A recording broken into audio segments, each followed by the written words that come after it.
Is it only after being educated that there is not hardcore evidence that y'all developed this? I mean, were y'all not brought up in a church and you just didn't swallow what you were being taught, so you saw different We were both brought up avenues? religiously. I was actually studying with the goal of being a preacher. So that's what I'm saying. So you were brought up in being taught such things do exist, but Yeah. now that's what I'm trying to understand is how, I guess, from coming from that background, you sit where you are today to say that due to not having evidence that such things as heaven and God do not exist. Because me personally, coming from a life of bondage, from being born of a sinful nature, now I have been freed from just straight up bondage, from alcoholism, from drug addiction, from things that I couldn't find people to get me out of. I couldn't be talked out of those such things, but yet I've been freed from that by what I believe to be God. Sure. You used to have a problem with alcoholism, and now you don't, and you credit God with that change. Completely. Now, I mean, completely. That's And all the things that went along fine. with alcoholism.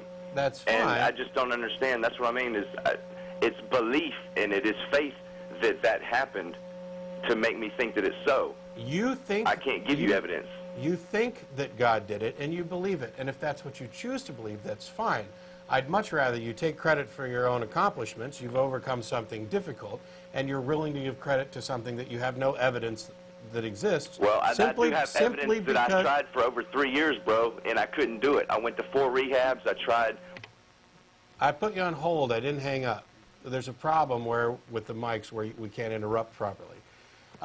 When I'm talking about evidence, I'm talking about evidence, not anecdotal comments, not gut feelings, not, hey, I couldn't do it until somebody gave me this particular crutch with which to do it.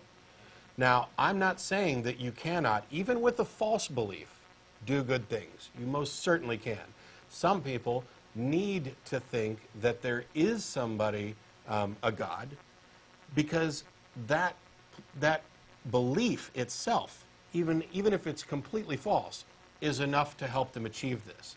Now, that's kind of what you're describing, and that's fine. You happen to think that the belief is true. You're convinced. I'm certain. I have no doubt that you're convinced. My point is that there's no real evidence, and if you believe it and it worked for you, that's fine. But there's no good reason for anybody else to think that it's true. I understand. But I will say this. If you're talking evidence, this is the only evidence I could give you, is that it's a known fact that people that do have such problems of what I've mentioned do go through what's known as withdrawals and certain things coming off of the drugs. Now, I went from being an everyday user of certain things and went to a situation where I was sat down, led through back and forth through the Bible, through certain scriptures that let me know through faith that God was totally with me through all the different things that I had went through leading up into that point.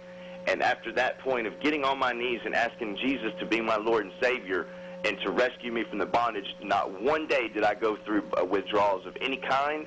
I quit smoking cigarettes, alcohol, and assortments of drugs that I was taking up until that point. And not one time did I go through 1 second of withdrawals. The problem, and who else could do that but God? Actually, I hate to tell you, I quit smoking and didn't have one instant of withdrawal. And there are countless of people. When you say that when leaving drugs, it's a fact that people go through withdrawals, it is a fact. It's very common. Exactly. But it's not ubiquitous. It doesn't happen in every single situation. And I quit smoking without withdrawal. Somebody else in here raised up their hand. I think you'd find that you'd be surprised at just how capable we are as humans of actually doing things. Brody, I do know that the human body is a phenomenal, Exactly. thing. I mean, just the fact that we heal ourselves alone is just a phenomenon itself, I believe. Sure. But, I mean, who on Earth could possibly have, I mean, how do you explain us? How were we just thought of? I mean, were we not possibly put together? How was the human body constructed? Do you have an answer for that? How were we created? A sperm and an egg get together. Okay. And they unite, and then that forms a group of